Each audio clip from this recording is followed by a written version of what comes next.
जय राधा माधव जय कुंज बिहारी।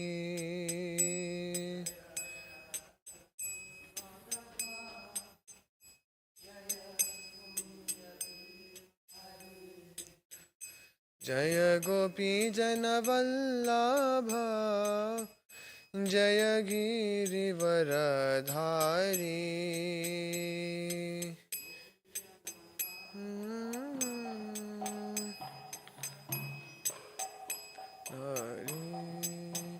जय गोपी जन वल्लभ जय गिरिवरधारी।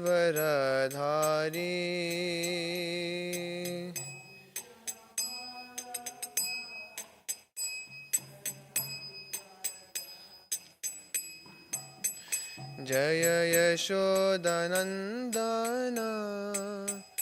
जय व्रज जनरंजना।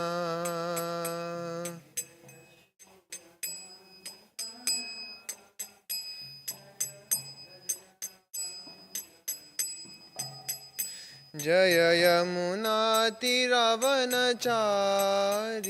जय कुंज बिहारी।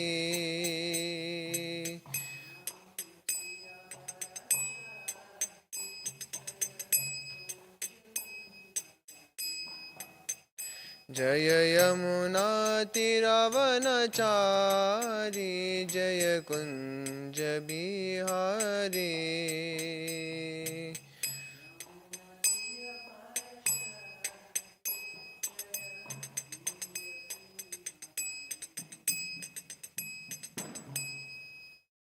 जय ओम Vishnupad Paramhans परिव्राजकाचार्य अष्टोत्तरशत Shri Shrimad His Divine Grace Avai Charanarvind Bhaktivedanta Swami Srila Prabhupada ki. His confounder Acharya be with founder Acharya Savior of the whole world Jagat Guru Srila Prabhupada ki. Ananta Koti Vaishnava Vrinda ki. Amacharya Srila Haridas Thakur ki. प्रेम से कहो श्री कृष्ण चैतन्य प्रभु नित्यानंद श्री अद्वैत गदाधर श्रीवास आदि गौर भक्त वृंद की। श्री श्री राधा गोविंद देव की। श्री श्री जगन्नाथ बलदेव सुभद्रा महारानी की। श्री श्री गौनिताय की। श्रीला प्रभुपाद की। निताय गौर प्रेमानंदे। ओम नमो भगवते वासुदेवाय।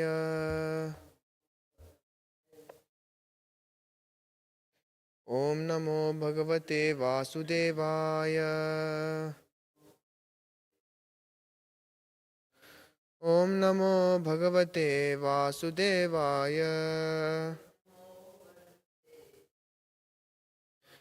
नारायणं नमस्कृत्य नरं चैव नरोत्तमं देवीं सरस्वतीं व्यासं ततो जयमुदीरयेत्। नष्टप्रायेषु भद्रेषु नित्यं भागवत सेवया भगवती उत्तमश्लोके भक्तिर्भवती नैष्टिकी। कृष्णाय वासुदेवाय देवकीनन्दनाय च नन्दगोपकुमाराय गोविन्दाय नमो नमः। कृष्णे स्वदामोपगते धर्मज्ञानादिभिः सह कलौ नष्टदशाम् एष पुराणार्को धुनोदितः। Hare Krishna, we are reading from Srimad Bhagavatam, Canto 4, Chapter 13, entitled The Descendants of Dhruva Maharaj. Text 40. Sasharasanamudhyamya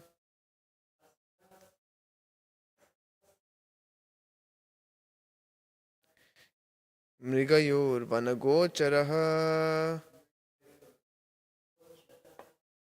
Hantyasādhurmrigandinan Veno Savityarau Janaha Sasharasanamudhyamya Mrigayorvanagocharaha Hantyasādhurmrigandinan Veno Savityarau Janaha. सशरासनमुद्यम्य मृगयोर्वनगोचरः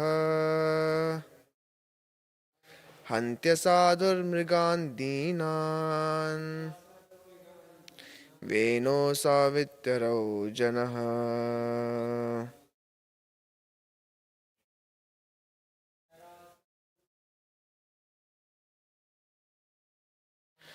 सशरासनमुद्यम्य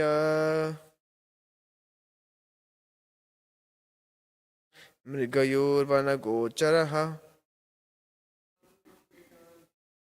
हन्त्यसाधुर्मृगान् दीनान्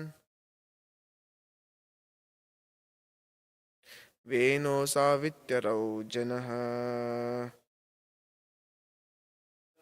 सशरासनमुद्यम्य मृगयोर्वनगोचरः साधुर्मृगान् दीनान्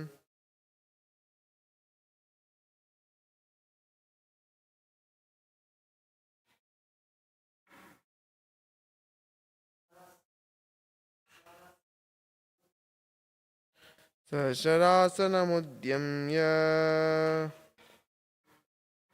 मृगयोर्वनगोचरः हन्त्यसाधुर्मृगान् दीनान्।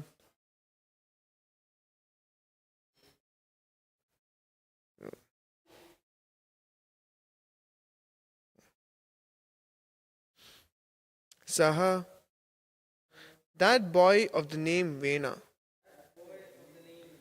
Sharasanam, his bow, Udyamya, taking up, Mrigayuhu, the hunter, Vanagocharaha, going into the forest, Anti, used to kill,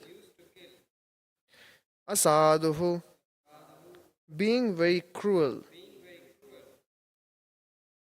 Mrigan, deer, Dinan, poor, Venaha, Vena, Asau, there he is, Iti, thus, Arat, would cry, Janaha, all the people. Translation and purport by Sri Prabhupada. Sri Prabhupada ki. After fixing his bow and arrow, the cruel boy used to go to the forest and unnecessarily kill innocent deer. And as soon as he came, all the people would cry, "Here comes cruel Vena, here comes cruel Vena." Purport. Kshatriyas are allowed to hunt in the forest for the purpose of learning the killing art, not to kill animals for eating or for any other purpose. The Kshatriya kings were sometimes expected to cut off the head of a culprit in the state. For this reason, the Kshatriyas were allowed to hunt in the forest. Because the son of King Anga, Vena, was born of a bad mother, he was very cruel, and he used to go to the forest and unnecessarily kill the animals. All the neighboring inhabitants would be frightened by his presence, and they would call, "Here comes Vena, here comes Vena." So from the beginning of his life, he was fearful to the citizens. Om Ajnanatimirandasya Jnananjanashalakaya Chakshurunmilitam Yena Tasmai Shri Gurave Namaha.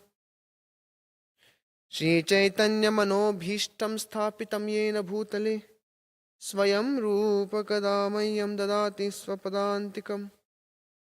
Vandeham Shri Guroho Shri Uta Padakamalam Shri Gurun Vaishnavamscha Shri Rupam Sagrajatam Sahagana Raghunathan Tam Sajivam Sadvaitam Savadhutam Parijana Sahitam Krishna Chaitanya Devam Shri Radha Krishna Padan Sahagana Lalita Shri Vishakhan Vitamscha Namam Vishnupadaya Krishna Presthaya Bhutale Srimate Bhaktivedanta Swaminiti Namine Namaste Saraswate Deve Gauravani Pracharine निर्विशेष शून्यवादि पाश्चात्य देश तारिणे नमो महावदन्याय कृष्ण प्रेम प्रदायते कृष्णाय कृष्ण चैतन्य नामने गौरत्विषे नमः। हे कृष्ण करुणा सिंधु दीनबंधु जगत्पते गोपेश गोपिका कांत राधा कांत नमोस्तुते। तप्त कांचन गौरांगी राधे वृंदवनेश्वरी वृषभानुसुते देवी प्रणमामि हरिप्रिये। वाञ्छाकल्पतरुभ्यश्च कृपा सिन्धुभ्य एव च पतितानां पावनेभ्यो वैष्णवेभ्यो नमो नमः। जय श्री कृष्ण चैतन्य प्रभु नित्यानंद श्री अद्वैत गदाधर श्रीवासादि गौर भक्त वृंद। हरे Krishna Krishna Krishna Hare Hare Hare Ram Ram Ram Hare Hare.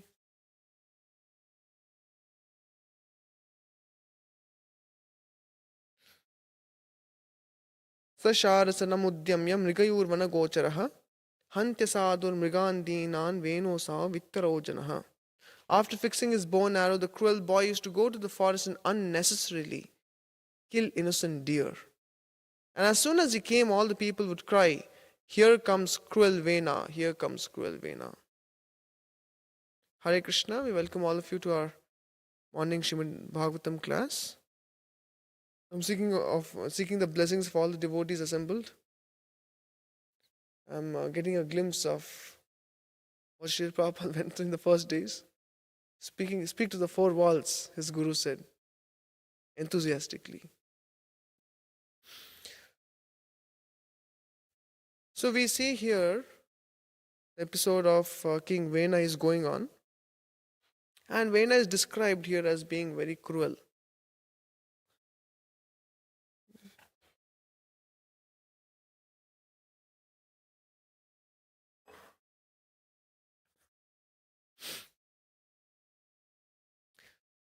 So the Shastras actually allow the Kshatriyas to hunt, as Srila Prabhupada says in the purport.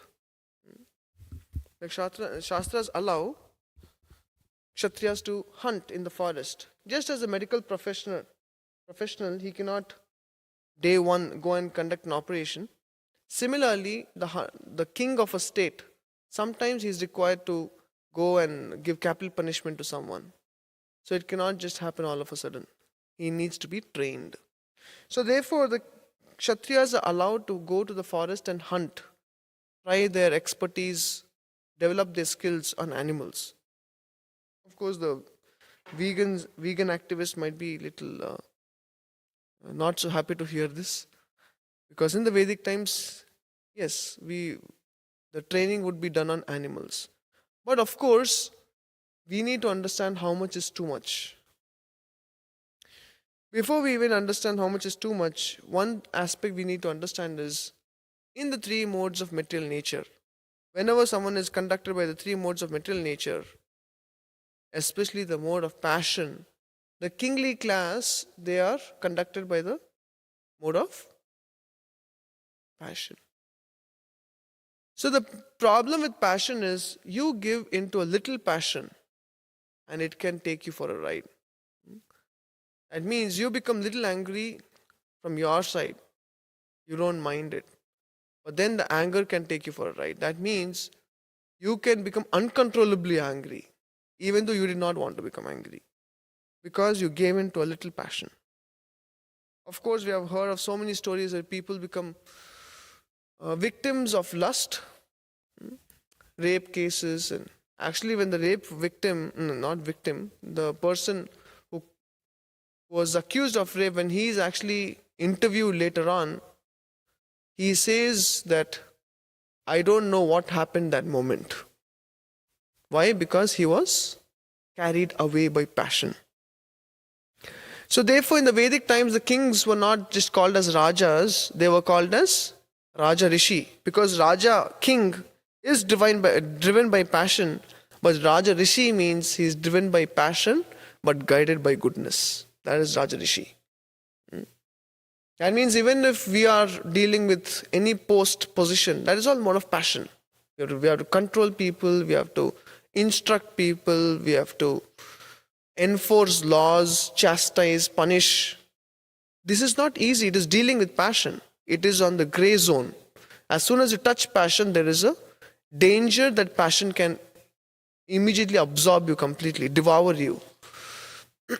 So therefore, the Vedic, in the Vedic times, we see the kings were always guided by Brahmanas.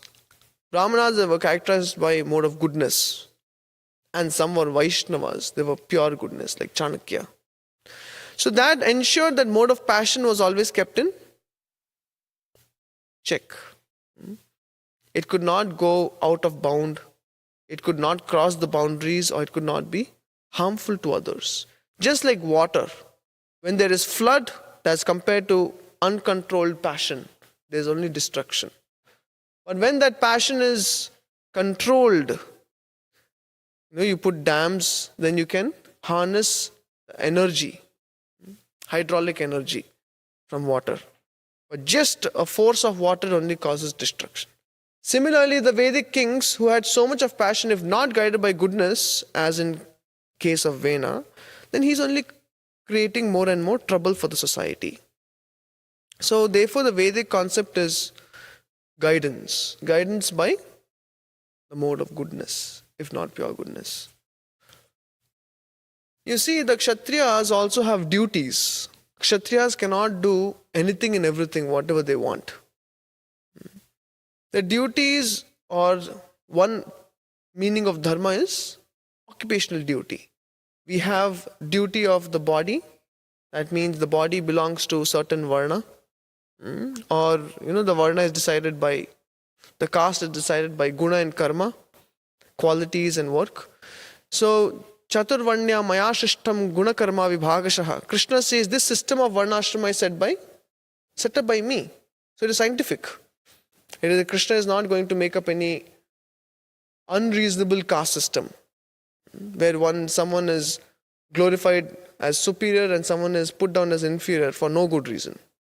Krishna says this caste system is characterized by guna and karma, and therefore when we see the caste system, Krishna in the Shastras also mentions the dharma for each of the varnas. That means a Brahmana has a particular varna. Brahmana has a particular duty. The Brahmana varna has a particular duty. What is the duty of a Brahmana? Yajan yajan, patan phatan, dan pratignya. That means to do yajna or attend a yajna. To give charity or receive charity. Or dan pratignya, yajan yajan, patan phatan. That means to give teaching or accept teachings. The 6 duties of a Brahmana. Similarly, the Kshatriyas also have a duty. The duties of a Kshatriya are that he cannot, it is mentioned in the 7th canto, where Narada Muni is speaking with King Yudhishthir, that the duties of a Kshatriya can include all of the duties of Brahmana except one thing, that he doesn't accept anything in charity. Why? Because the Brahmanas, they live on alms. They do madhukari. They go home to home and they beg for alms. Whatever the person gives, they're happy. So Brahmana is like mode of goodness, satisfied with whatever he gets. Whereas Kshatriya, because a Kshatriya takes up his position, his role is different in society. His duty is that he is supposed to give complete protection to all of the subjects. And because of which, he has the right to levy taxes. And take some fines, custom duty. Something or the other, he can exact fines from the citizens. Why? Because he has taken up the duty of protection. Giving complete protection, even at the cost of his life. That gives him the right to exact fines from the citizens. Take taxes. Once upon a time, there was... This is in the times of Krishna. In Krishna book you will read, there was a Brahmana who, as soon as he would give birth to a son, the son would die.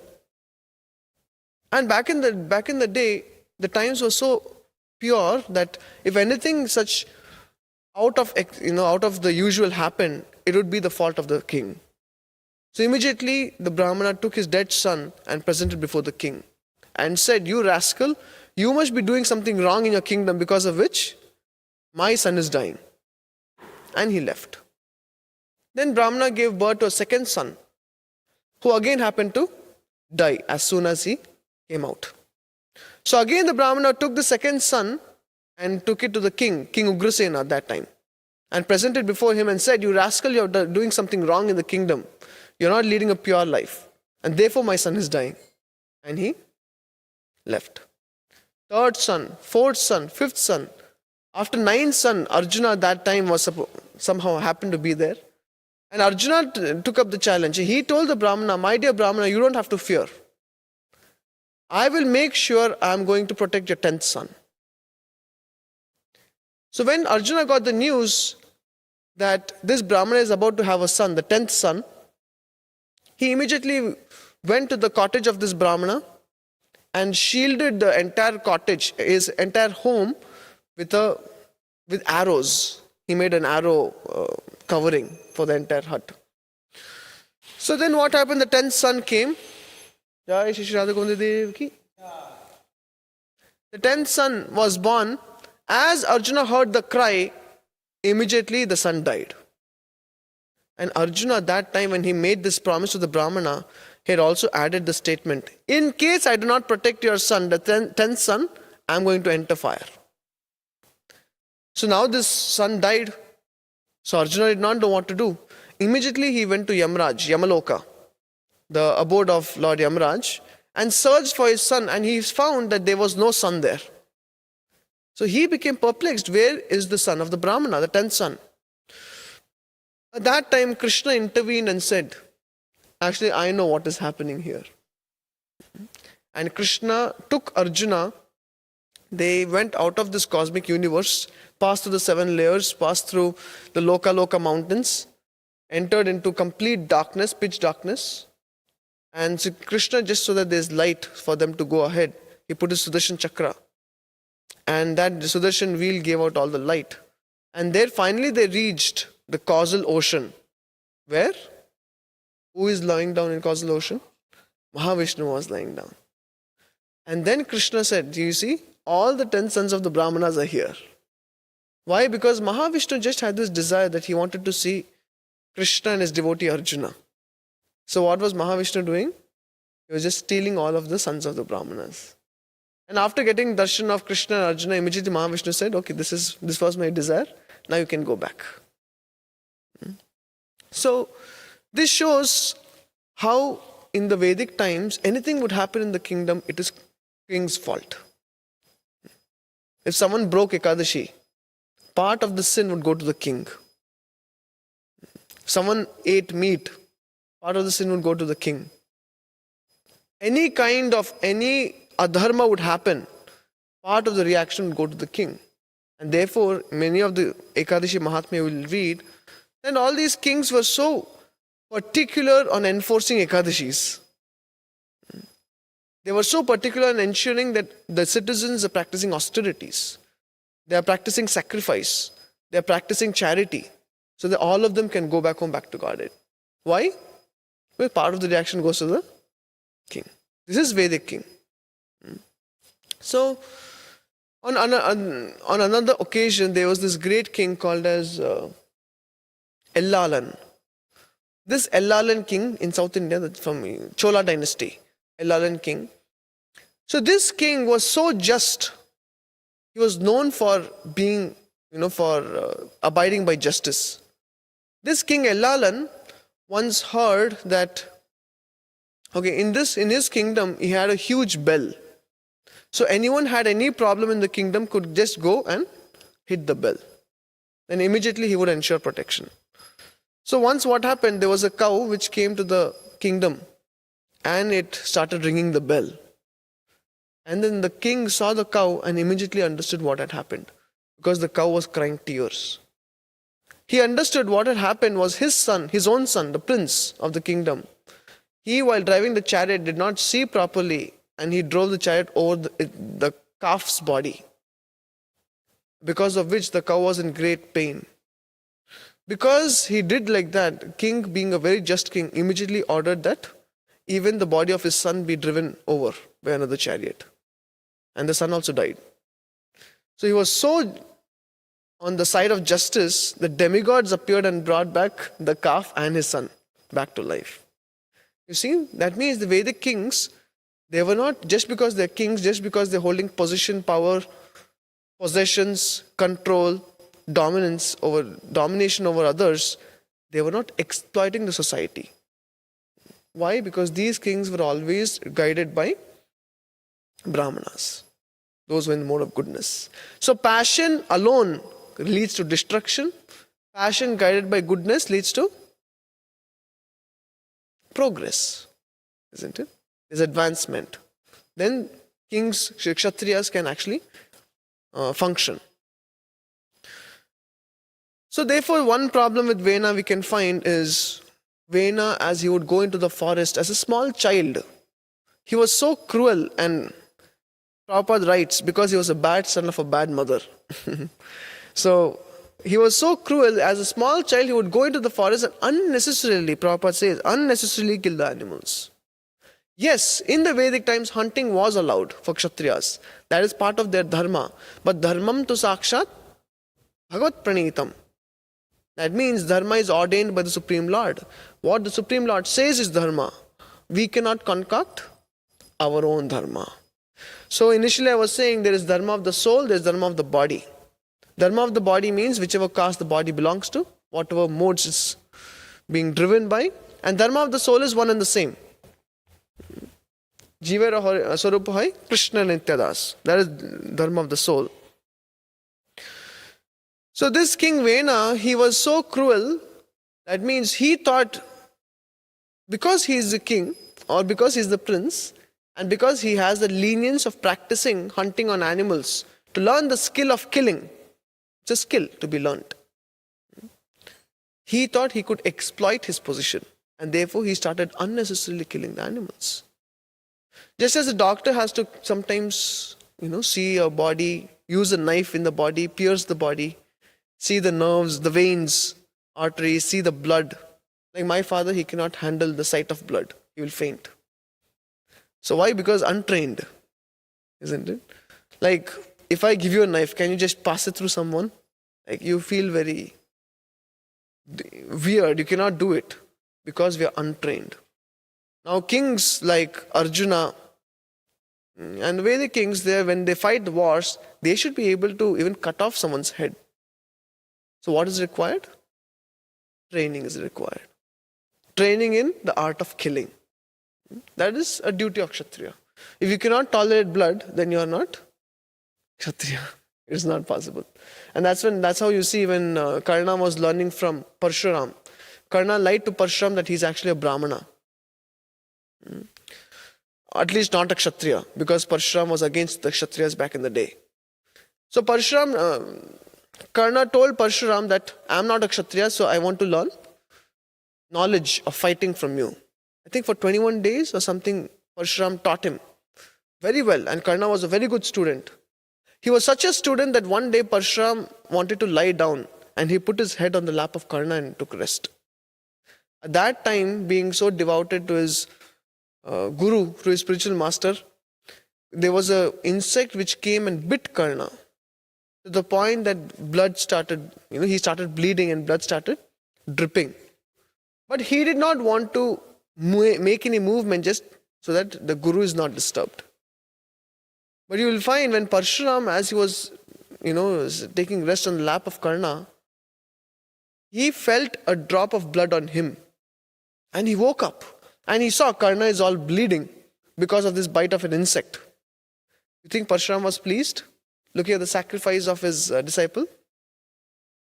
Not at all. Parshuram was as angry as you could imagine. He wanted to destroy Karna. He said, "You rascal, how dare you lie to me that you are not a Kshatriya?" But Karna never told him that he never revealed that he was a Kshatriya. How did Parshuram get to know? Yes, because Karna could tolerate the pain. Because he could tolerate the pain, Parshuram understood that he is simply being a rascal. He's lying to his spiritual master, and that's when he cursed Karna. At the time when you need this knowledge the most, you'll forget it. He cursed him. So like this, so Kshatriyas can actually tolerate pain. So in the Vedic times, they were given training in the art of killing. But here the problem with Vena was, he was killing indiscriminately. He was killing unnecessarily, and that was not encouraged. Like you have heard of Ekalavya. Now Ekalavya is one person who is like a controversy in Mahabharata.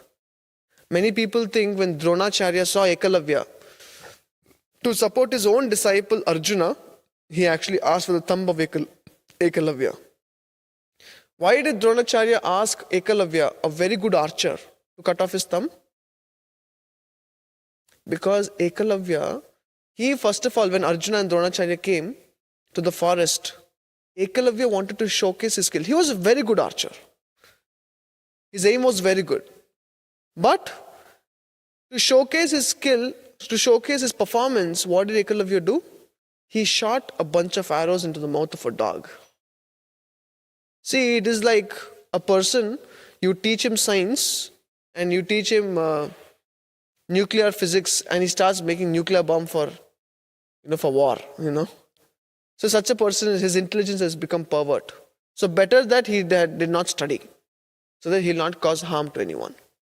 Similarly with Ekalavya, he was such a good archer, but because he was not a Kshatriya, he did not have good guidance, or because he had the skill but no understanding when to use, how to use. So basically, skill in his hand was a danger. So Dronacharya saw this, that Ekalavya was actually shooting arrows and practicing his skill indiscriminately. And also once, Dronacharya told him, I cannot accept you as disciple. Ekalavya wanted Drona as his guru. Dronacharya said no, because I've taken a vow, I only have one good disciple, that's Arjuna. So I can't teach you. So Ekalavya, what did he do? He made a statue out of clay of Dronacharya and started proclaiming that I am also the disciple of the great Dronacharya. See again the tendency to exploit, the tendency to cheat. So now, when Dronacharya got to know about this, he went to Ekalavya and said, my dear Ekalavya, I'm actually very pleased with you. And Ekalavya wanted to give something in as Dakshina, Guru Dakshina, to Dronacharya. And what did Dronacharya ask for? His thumb. That's why he asked for the thumb. Why? Because such a skill in the hands of a person like Ekalavya, who is indiscriminate, who is not intelligent, can only cause danger in society. So therefore,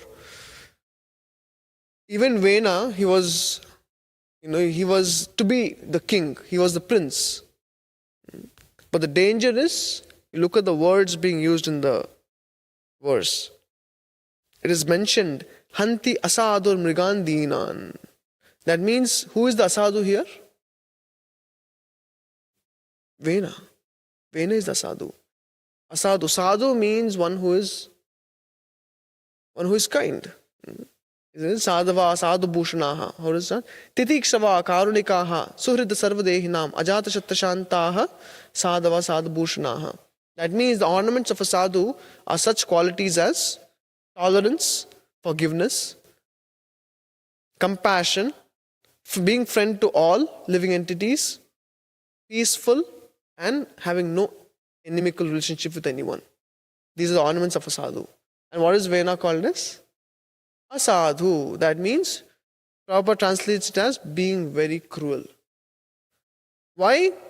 If it was his duty assigned by the scriptures, why is he called cruel for hunting? Because Kshatriya was allowed to hunt as a matter of practice. Because he did it indiscriminately, without any guidance.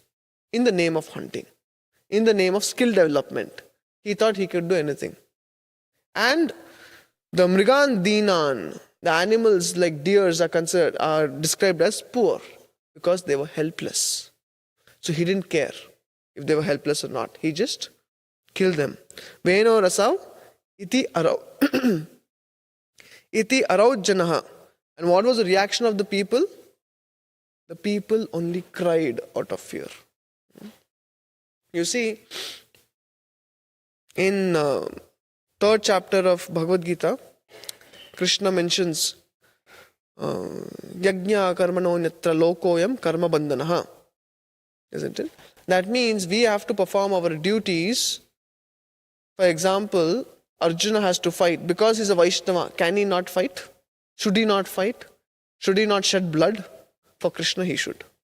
As a warrior, his duty still remains. Garuda is a Vaishnava. Should he start eating leaves? Huh? What should he do? What should he eat? Sorry?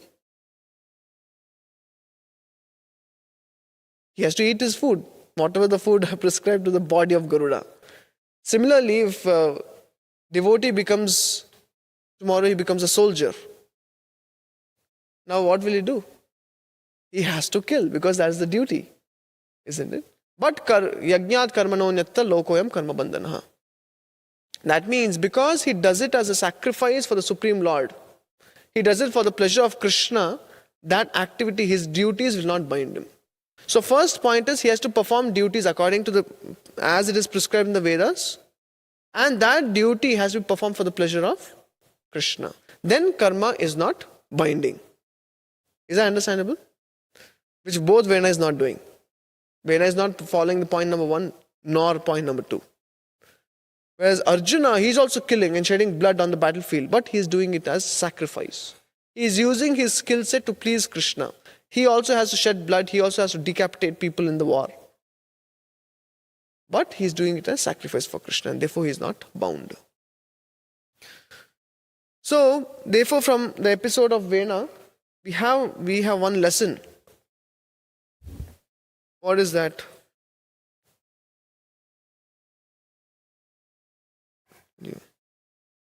See, Kshatriya has to be engaged in abominable activities of killing,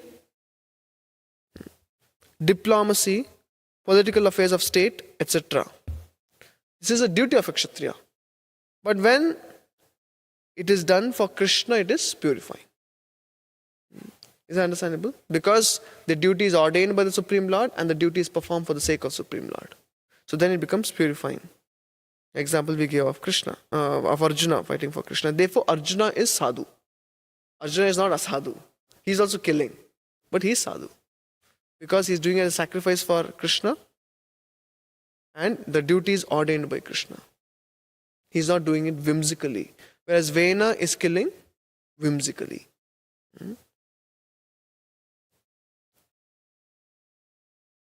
So what we can learn from this?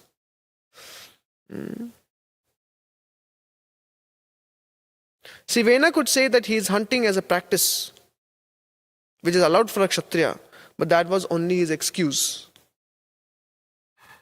Why? When we think of it, we can ponder on these things. What was the effect of his actions on the people around him? Were they happy? Were they benefited? Were the living entities joyful? No. The living entities around him were considered to be deenan, poor. People around him were said to be not happy, not free, not pleased, but they were called as araut. Araut, the word used means they were crying out of fear. So you can say, with whatever excuse, we can say that this is the position given to me and I'm just trying to serve Prabhu. But people around you, how are they feeling about you? Around Vena, they were pained and scared. They were hurt. So therefore his actions are not justified. Even he says that Kshatriya can hunt in the forest, but it's not justified. Sometimes we are raised to power and position, but sometimes because there's no one else. But we shouldn't forget that it is meant for service. Because ultimately Vena was destroyed by, if you have read Bhagavatam, what caused the destruction of Vena? Yeah, the dissatisfaction of the Brahmanas. So you can actually, or one can actually take a position and think we can do whatever we want, but if we are not satisfying especially the Vaishnavas around us, their dissatisfaction will put an end to all what we're trying to do, isn't it? So 3 points. Don't think oneself to be qualified for the post or position. Sometimes we are just given that post because there's no one else to do it. Rather, we should be grateful for the opportunity to serve, understanding this service was bestowed upon me by the mercy of Hari Guru Vaishnavas. Immediately you are made the next in charge of book distribution.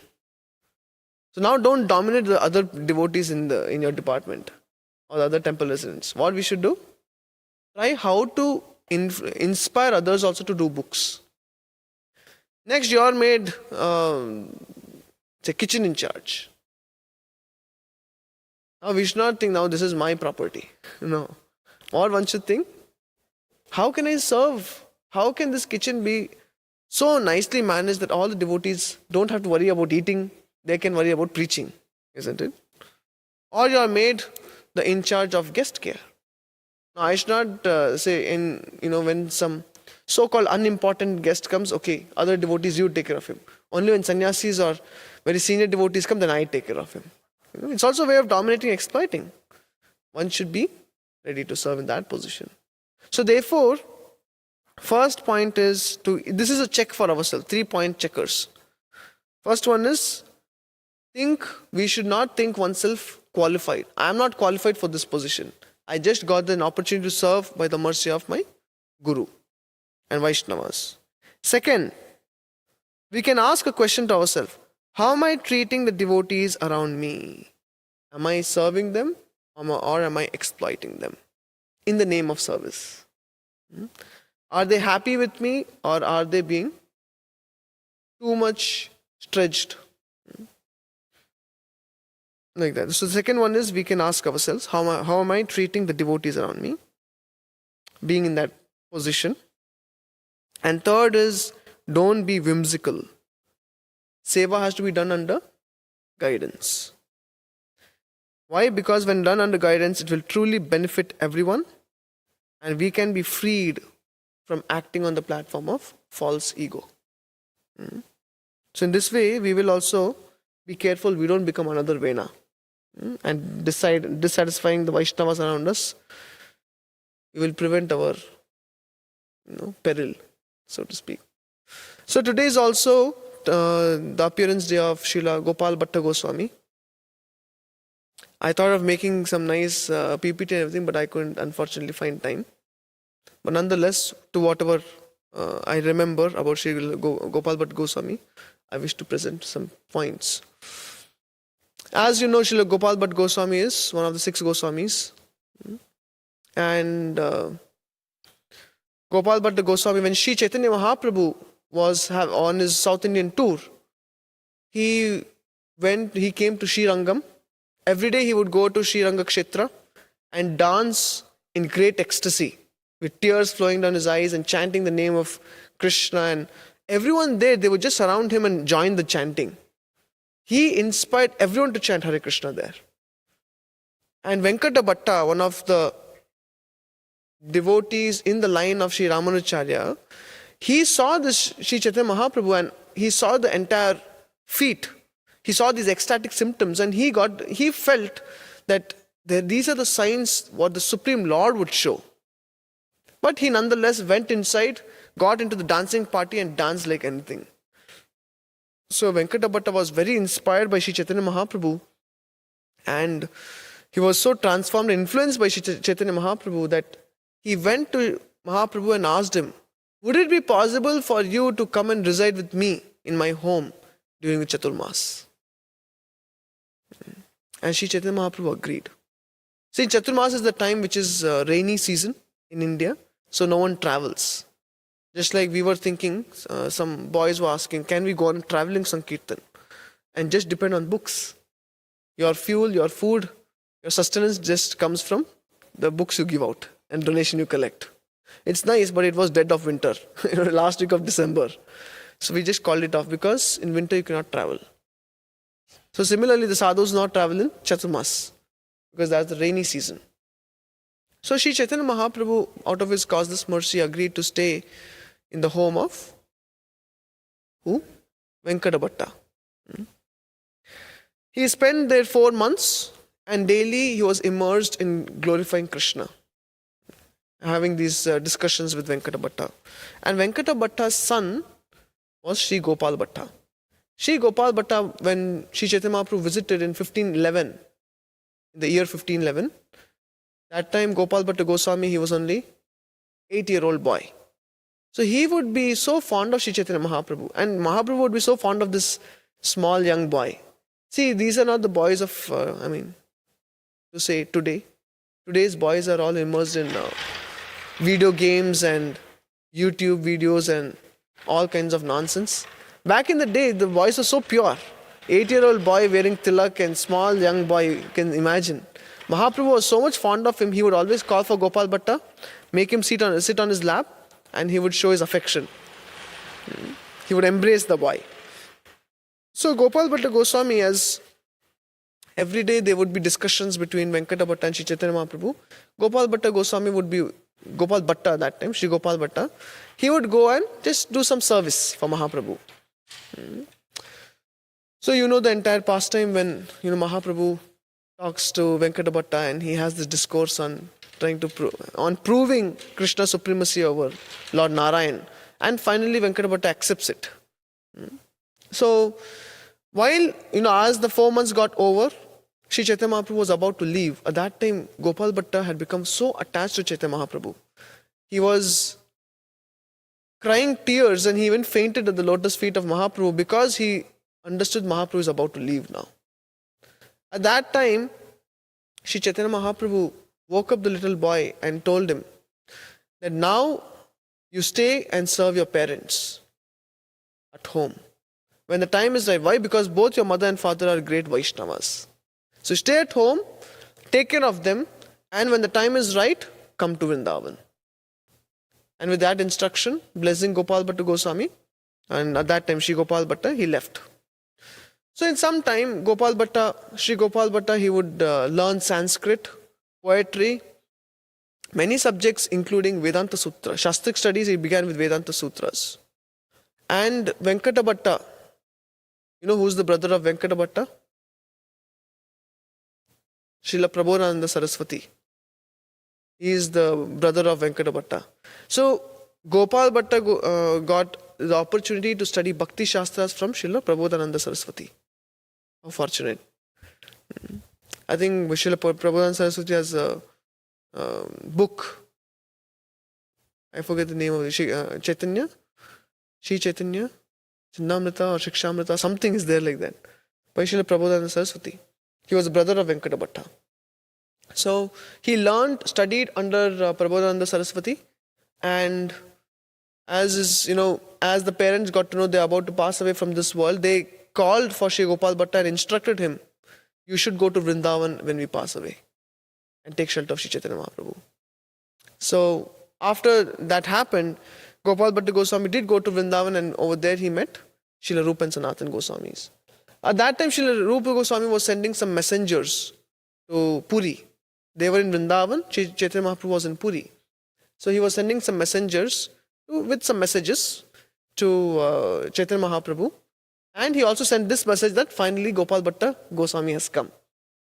There was a lot of comradeship between the three of them, Rupa, Sanatan and Gopal Bhatta Goswami. When Sri Chaitanya Mahaprabhu learnt of the arrival of Gopal Bhatta in Vrindavan, he sent back with the messenger his kaupin and some Babaji clothes to give him Babaji. So Gopal Bhatta Goswami in Vrindavan, what was he doing? Not going to Loi Bazaar, not eating at Govinda's or MVT. He was completely immersed in chanting the holy names of the Supreme Lord and writing books. He was so absorbed simply thinking of the glories of the Supreme Lord. And it is mentioned, because he had the darshan of the lotus feet of Sri Chaitanya Mahaprabhu, his mind naturally went towards the topics of Krishna consciousness. That was Sri Gopal Bhatta Goswami. So once Srila Gopal Bhatta Goswami went on a tour, he went to one village called as Devavande Gram in Saharanpur, close to Haridwar. Over there, he was meeting all the devotees and preaching. But there was a huge storm, and he took shelter of a Brahmana in whose home he stayed.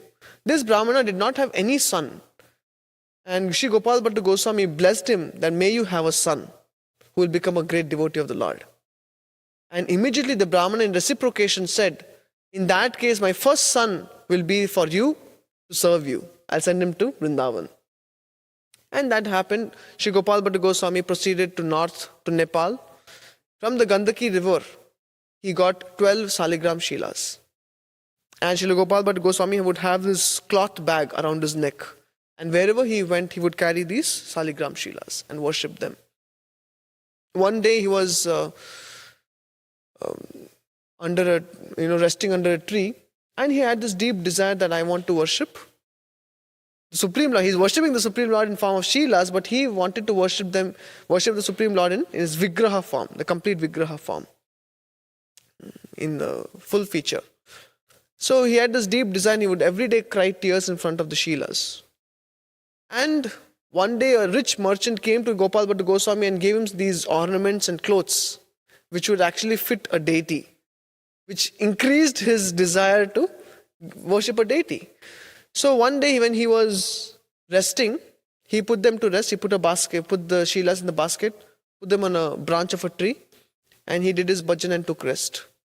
Next day he bathed from Yamuna, and to his surprise, when he went to wake up the Shilas, one of them had transformed into a beautiful deity called as Shri Radha Ramandev. So at that time when Gopal Bhatta Goswami found out about Radha Raman, immediately he was crying tears and offering obeisances, and he did not know what to do.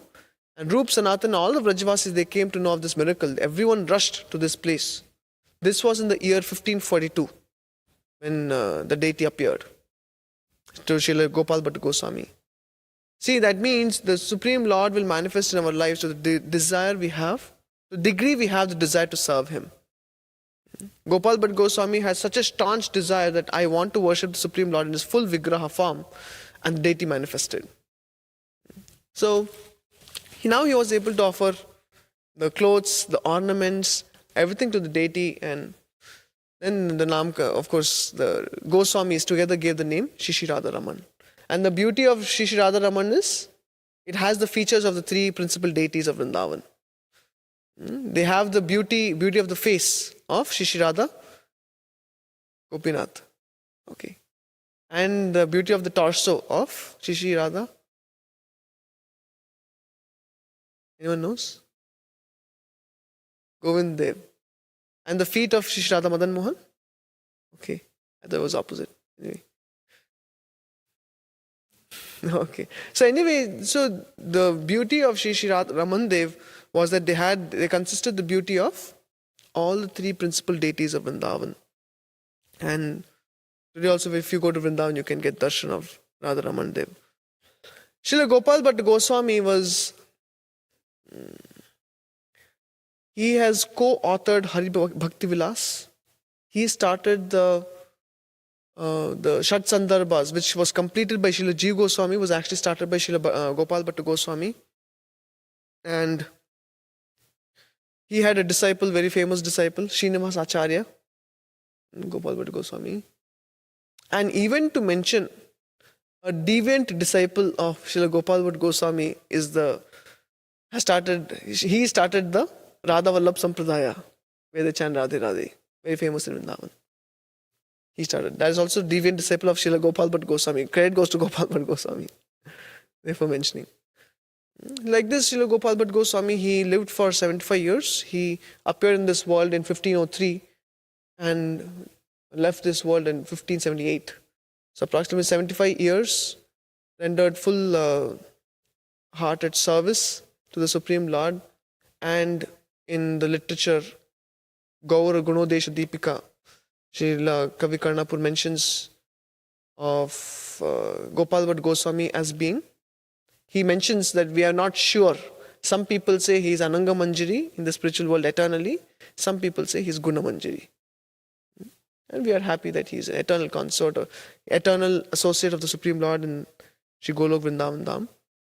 And we are very fortunate that such devotees come to this world to set the standards for sadhana, to set standards for our preaching. The 6 Goswamis were the top preachers because they were writing books and excavating holy places, isn't it? So some things about Srila Gopal Bhatt Goswami, to whatever my memory allowed. So today is also Disciplines Day of Ramachandra Kaviraj. Yeah? Disciplines Day. As Narottam Das Thakur says, Ramachandra Sangha Mage, Narottama Das. Very close associate of Ramachandra Kaviraj. Narottam Das Thakur. So we'll pause here. It's already time. If anyone has anything to say or any questions to ask.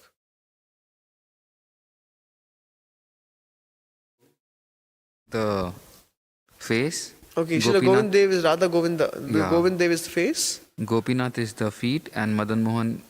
The chest is Gopinath, and Madan Mohan represent the feet. Okay, so Govinda resembles Govinda in face. Yes. And Gopinath in torso. Yeah. And feet in Madan Mohan. Yes. Okay. Haribo. Hare Krishna, Prabhu. Hare Krishna. Nice class. And I think it's a nice point that,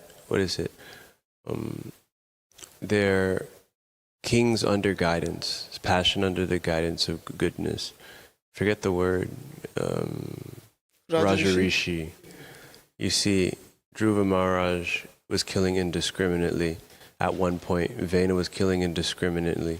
The Brahmanas tried to instruct Vena to stop.